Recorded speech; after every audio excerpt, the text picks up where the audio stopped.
പിന്നെ അവന്റെ വലയിൽ മറ്റൊരു പെൺകുട്ടി കൂടി ഉണ്ടായിരുന്നു. അതാരാണെന്ന് എനിക്ക് ഇപ്പോഴും അറിയില്ല. പക്ഷേ അവൻ എന്റെ ലക്ഷ്മിയുടെ കയ്യിൽ നിന്ന് തട്ടിയെടുത്ത സമ്പാദ്യങ്ങളെല്ലാം അവൻ അടിച്ചു കുളിക്കാനും മറ്റുള്ള പെൺകുട്ടികൾക്ക് സമ്മാനങ്ങൾ വാങ്ങിച്ചു കൊടുക്കാനുമാണ് ഉപയോഗിച്ചത്.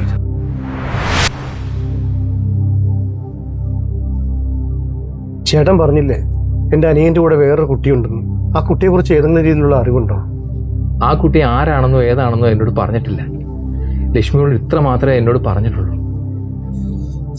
പിന്നീട് എന്താ നടന്നതെന്ന് പറയാൻ ബാക്കി വെക്കാതെ ലക്ഷ്മിയോട് ഞങ്ങളെ വിട്ട് പോയില്ലേ. പക്ഷെ ഒരു കാര്യം ഉറപ്പാ, അവൾക്ക് നിങ്ങളോടോ എന്നോടോ എന്തോ പറയാനുണ്ട്. അതുകൊണ്ടാണ് അവൾ നിങ്ങളെ പിന്തുടരുന്നത്.